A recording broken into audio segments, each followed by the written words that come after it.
여러분 자동차가 두 대의 자동차가 꽝 부딪혀서 사고가 났다고 했을 때요. 어떤 자동차는 거의 손상이 없는 자동차가 있잖아요. 그 자동차는 바로 이 프레임 자체가 튼튼한 거죠. 이 프레임이라는 건요, 바로 뼈대인데요. 이게 강의에 있어서도 이 강의의 프레임, 뼈대가 튼튼해야 돼요. 이 강의의 흐름이거든요. 그래서 이번 시간에는 이 강의의 이 단단한 자동차, 튼튼한 자동차처럼 이 뼈대를 또는 프레임을 어떻게 잘 다질 것이냐, 그 얘기를 한번 해보려고 합니다. 이 프레임은 결국은 건축물로 말하면 골조고요. 자동차로 말하면 차체고요. 우리 몸의 통뼈나 마찬가지예요. 이게 잘 돼야지 강의가 잘 굴러갑니다. 어떤 강의는요, 부분적으로는 정말 좋아요. 근데 전체적으로는 실패하는 강의가 많아요. 흔히 백화점식 강의라고 하죠. 이것저것 내용은 좋게 다 붙여놨는데 뭔가 있는 것 같은데 연결이 안 되는 거. 또 내비게이션이라는 말 들어보셨죠? 내비게이션. 내비게이션이 경로잖아요. 길 찾기를 하는 건데 강의가 이렇게 경로가 없어요. 경로가. 길을 막 여기도 찾았다 저기도 찾았다 그냥 이것저것 그냥 섞어찌개를 만든 것 같은 느낌이 든다. 내비게이션이 안 된다 이러면 실패해요. 그래서 결국은 이 흐름이 없는, 뼈대가 없는, 프레임이 없는 강의는 경로 이탈, 궤도 이탈 강의입니다. 강의는요, 기획 단계에서 이걸 잡아야 돼요. 그래서 물 흐르듯이 자연스러운 논리로 강의의 흐름을 기획으로 설정해야 됩니다. 그러면 이 흐름을 위한 강의, 흐름 있는 강의를 위해서 우리가 어떻게 해야 될까요? 자, 6가지를 강조합니다. 흐름 있는 물타기를 잘 하는 강의가 되기 위해서는 6가지를 꼭 기억하세요. 첫 번째, 백화점식, 좀 전에도 얘기했지만 백화점식 강의를 지향해야 돼요. 좋다고 다 넣는 거 아닙니다. 이것도 버리기 싫고 저것도 쓰고 싶고 하면 이 강의의 연결고리를 못 찾아요. 과감하게 버릴 건 버리고요. 이 연결을 찾아야 돼요. 두 번째, 여러분 뭐든지 할 때 설계도가 있으면 좋지 않습니까? 설계도. 강의도 마징가제트처럼 설계도를 만드는 거 아니지만 대략적인 페이퍼워킹으로 전체적인 설계를 해야 돼요. 그러니까 말하자면 무조건 그냥 컴퓨터 키고 막 파워포인트 치고 이건 아니란 얘기예요. 뭔가 페이퍼워킹으로 전체적인 틀을 좀 이렇게 스케치해보는 그런 게 필요하고요.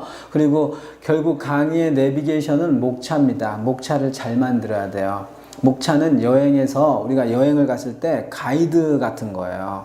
가이드가 있으면 그래도 모르는 생소한 곳에 가서 좀 편안하게 여행을 할 수도 있잖아요. 그래서 목차를 통해서 강의의 가이드를 줘야 됩니다. 목차를 한 장 만들어서 소개하기도 해요.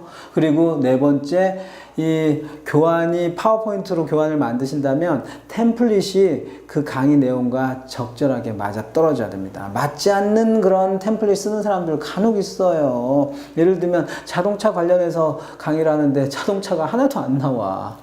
물 관련해서 강의를 하는데 막 불이 나와. 막 후끈후끈한 그런 뜨거운 색감이 나오고 이런 건 안 되는 거죠. 그래서 그 내용에 맞는 컨텐츠로서 템플릿을 정하는 것도 필요하고요. 그리고 매체들, 우리가 교육 매체라고 하죠. 뭘 활용할 것이냐, 수단이죠. 그리고 실습할 수 있는 도구, 어떤 실습을 할 거냐 이런 거를 매체 또는 실습 개발이라고 하는데요. 매체 개발, 실습에 대한 어떤 세팅을 하는 건데요. 그런 부분을 또 강의할 때 지금 설계하고 프레임 짤 때 잘 선정해야 됩니다. 어떤 동영상 매체를 쓸 건지, 어떤 실습 도구를 가지고, 어떤 사례를 가지고 실습할 건지, 그걸 안 한다 그러면 강의가 조금 밋밋할 수 있으니까 적절하게 그런 매체나 실습 도구를 써서 강의를 더 부드럽고 매끄럽게 해야 돼요. 그리고 마지막으로 6번째, 만약에 파워포인트 슬라이드를 보여준다면 슬라이드 교환을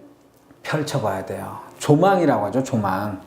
우리가 남산 있죠. 그러니까 서울타워가 남산에 있잖아요. 서울타워에 올라가서 경치를 탁 내려다보면 뭔가 이렇게 한눈에 들어오지 않습니까? 그런 것처럼 강의도 조망을 해야 돼요. 내가 강의 교양을 만들어 놓고 슬라이드 여러 장 보기를 하면서 이렇게 조망을 해서 섹터도 나누고요. 흐름을 잘 이렇게 타고 있는지를 보셔야 돼요. 자, 이런 흐름과 조망을 예를 한번 들어볼까요? 일단은 목차, 내비게이션과 같은 목차를 선정한 걸 한번 볼게요. 여러분 파워포인트 한번 자료를 보세요. 지금 SNS 예절을 얘기하고 있는데 그 좌측에 SNS 예절에 대한 8가지 그 목차를 선정한 걸 한번 보세요. 흐름이 엉망이에요.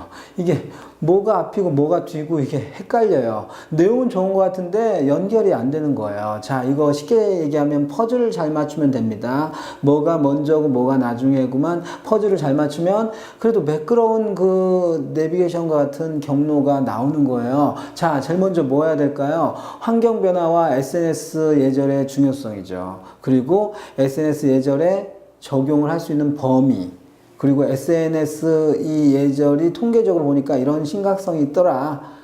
도대체 뭐야? 이런 배경에서 이게 뭐야? 라는 걸 먼저 탁 얘기해 주는 거죠. 그리고 본론으로 가서는 SNS 예절에 대한 디테일한 설명을 하는 거죠. SNS상의 대화 예절, 글쓰기 예절, 일상에서 SNS 활용 예절, 본론은 디테일하게 풀어주는 게 좋아요. 그리고 뒷부분을 갈수록 이제 방향성을 쫙 주는 거죠. 알아두면 좋은 SNS 10개명. 또 건전한 SNS 활용에 대한 어떤 그런 활용을 통해서 바람직한 예절을 창출하자. 건전한 SNS 예절 문화 창출 뭐 이런 식으로 하면 흐름이 나오잖아요. 그러니까 내가 도입 부분, 본론 부분, 결론 부분 어떻게 이게 흘러가느냐.